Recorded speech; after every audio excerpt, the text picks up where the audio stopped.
Right now, more than 5 million homes across America have solar panels on the roof. But here's something most of those homeowners don't fully understand. Just over half of them don't actually own the panels sitting above their heads. Someone else does. It sounds strange, doesn't it? You see the panels every day. You watch your electric bill go down. You assume the system is yours, the same way your roof is yours or your driveway is yours. But for a huge number of American families, that assumption is wrong. Let's start with how this usually happens, because it's a familiar story. A salesperson knocks on the door or maybe calls after seeing an ad online. The pitch is simple. No money down. Lower your electric bill starting this month. No upfront cost, no risk. For a homeowner staring at a rising utility bill, that sounds like relief. So they sign. This isn't a small trend happening on the edge of the market. The solar industry in the United States has grown at an average rate of around 26% a year over the past decade, according to industry tracking data. That kind of growth means millions of homeowners have made this exact decision in a fairly short window of time, often hearing a very similar pitch, often signing paperwork on the same day it was presented. What they're signing, in many cases, isn't a purchase agreement. It's a lease, or something called a power purchase agreement. And the difference between those two words and a simple purchase is bigger than most people realize. With a lease, a company installs the panels on your roof, but the company keeps ownership. You pay them a monthly fee to use the electricity those panels produce. With a power purchase agreement, you don't even pay a flat fee. You pay per unit of electricity, almost like you're still paying a utility company, except now it's a private company sitting on your own roof. Here's the part that surprises people. In both cases, you never actually own the system. Not after 5 years, not after 15, unless you eventually buy it out, which is its own separate story we'll get to. So why would millions of families choose this instead of simply buying the panels outright? Mostly because of one number, zero. $0 down. A full solar installation, bought outright, can cost anywhere from around $12,000 to over $40,000 depending on the size of your home and your energy needs. That's not a small decision for most households. A lease sidesteps that entirely. You get panels on your roof this month, and you start seeing a lower bill almost right away. It seems like a win. And for some homeowners, especially those who don't have the cash on hand, who don't qualify for a favorable loan, or who know they'll stay in their home for many years, it genuinely can work out fine. But here's where the story gets more complicated. And this is the part almost nobody explains clearly before you sign anything. When you lease your solar system instead of buying it, you are giving up two things that turn out to matter a lot more than people expect. The first is the tax credit. For years, homeowners who purchased their solar systems could claim a federal tax credit worth a significant percentage of the total cost. That incentive, tied to a section of the tax code known as 25D, expired for direct home purchases at the end of 2025. But here's the detail that explains a lot of what's happening in the solar industry right now. A separate incentive, structured more like a commercial tax credit, still applies to systems owned by third parties, like leasing companies. In other words, when you lease, the company that owns your panels can still claim a tax credit. You can't. That's not a rumor or a conspiracy theory. It's simply how the tax code is currently written. And it explains something you might have noticed if you've researched solar recently. More and more companies are pushing leases and power purchase agreements, especially since that change. It's not necessarily because leasing suddenly became a better deal for you. It's because leasing remains a better deal for them. The second thing you give up is something most people don't think about until they try to sell their house. Researchers at Lawrence Berkeley National Laboratory, a Department of Energy research lab, have studied this question for years. Multiple studies looking at home sales across the country have found that homes with owned solar systems tend to sell for more. On average, we're talking about a premium in the range of 4%, or roughly $15,000, according to the Berkeley Lab research and a separate analysis from Zillow. Buyers are willing to pay more for a home that already has a paid-off system quietly lowering the electric bill. But when researchers looked specifically at homes with leased or third-party owned systems, the story changed. Those homes did not show the same value increase. In some cases, they sold closer to the price of a home with no solar at all. Think about that for a moment. 2 houses. Identical.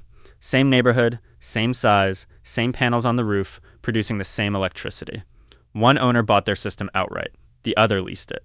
When both sell their homes, one of them walks away with thousands of dollars more, simply because of who legally owns the equipment on the roof. The panels look the same from the street. The outcome is not the same at all. And there's a practical reason for that gap. When you sell a home with a solar lease still active, the new buyer doesn't just inherit a nice feature. They inherit your contract. They have to apply, qualify financially, and agree to take over payments that could run for another decade or more. Some buyers walk away from the deal entirely rather than deal with that extra step. Others use it as a reason to negotiate a lower price. Either way, that lease sitting on your roof can quietly work against you the day you try to move.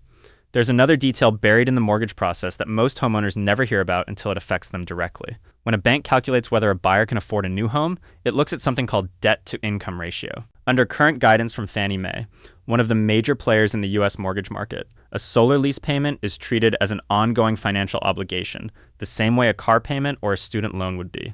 That obligation can affect whether a buyer qualifies for the mortgage at all. So a system that was marketed as simply lowering your electric bill can end up quietly shaping who is even allowed to buy your home in the first place. Now, here's where this stops being just a story about missed savings and starts becoming a story regulators have taken seriously. In 2024, the Consumer Financial Protection Bureau, the federal agency responsible for protecting consumers in financial transactions, published a report on solar financing. It found something worth pausing on. Many solar loans include what are called dealer fees, and these fees often range between 10 and 30% of the total price of the system. The concerning part is how these fees show up. According to the Bureau's findings, they are frequently added into the loan itself in ways that aren't always clearly explained to the homeowner signing the paperwork. To put that in perspective, on a system that costs $30,000, a dealer fee at the higher end of that range could mean thousands of dollars added to what you're financing before a single panel is even installed.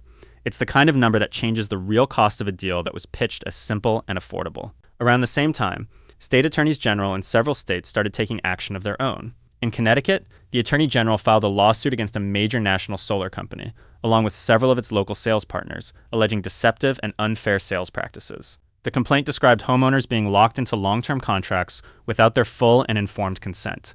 In one case, connected to a separate company, a court in Connecticut approved a $5 million judgment after homeowners alleged high-pressure sales tactics, misleading claims, and unpermitted work. In Minnesota, the Attorney General sued several solar financing companies over what the lawsuit described as hidden dealer fees baked into loan agreements. In New York, the Attorney General filed suit against a solar company accused of deceiving both homeowners and the state's own Public Service Commission. These aren't isolated complaints from a few unhappy customers. They're formal legal actions filed by government offices, built on documented patterns. And there's one more piece of this puzzle that rarely gets attention until it happens to someone. Several major solar leasing companies have gone bankrupt in recent years. When that happens, the leases don't just disappear. They get sold, sometimes more than once, to other companies that specialize in managing old contracts rather than actually installing or maintaining solar systems. Homeowners who signed up with one company can end up, years later, making payments to a completely different one they never chose and never met. Think about what that actually means. You picked a company because you trusted their sales pitch, maybe their reviews, maybe a friend's recommendation. A few years later, that company no longer exists. Your contract, the one with your signature on it, has been passed along like a financial asset, because in a very real sense, that's exactly what it is to whoever bought it. You're still making the same monthly payment. But the people responsible for answering your calls, fixing your equipment, and honoring the original promises have changed, sometimes more than once, without you ever agreeing to any of it. One example that came up in reporting on this issue involved a homeowner in Maryland whose system stopped working properly. He had originally leased through a company that later went out of business. The new company managing his contract took months to send a technician. And according to that reporting, when someone finally showed up, they didn't even go up on the roof to check the actual panels. Meanwhile, the monthly payments kept coming due. So here's the picture that starts to form once you put these pieces together. A homeowner sees a rising electric bill. A salesperson offers a solution that requires no money today. The paperwork gets signed quickly, often the same day. The tax credit goes to the company that technically owns the equipment. Years later, if that homeowner wants to sell their home, they discover their solar system, which was supposed to be an upgrade, has become a complication buyers have to work around. And if the leasing company goes under, the homeowner is left dealing with whoever bought the contract next, with no say in the matter. None of this means every solar lease is a trap.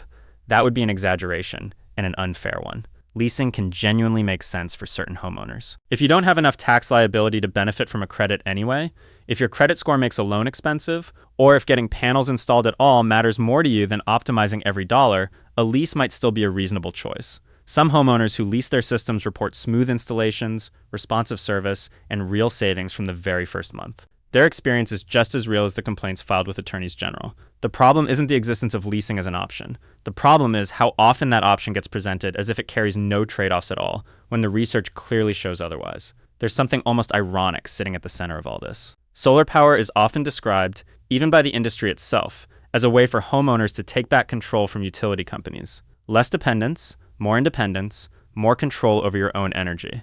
And yet, for more than half of the homes going solar today, ownership of the actual equipment belongs to somebody else entirely. The homeowner gets a lower bill. Someone else gets the asset, the tax credit, and, years later, the ability to complicate a home sale. If you're considering solar, or if panels are already sitting on your roof right now, the real question isn't simply whether solar makes sense. Most research suggests it usually does. The real question is, who ends up owning what you're paying for, and what happens the day you want to sell your home or the day your leasing company disappears? That's not a decision to make quickly, standing on your porch with a salesperson waiting for a signature. If you'd like to explore some helpful resources, you'll find them in the description.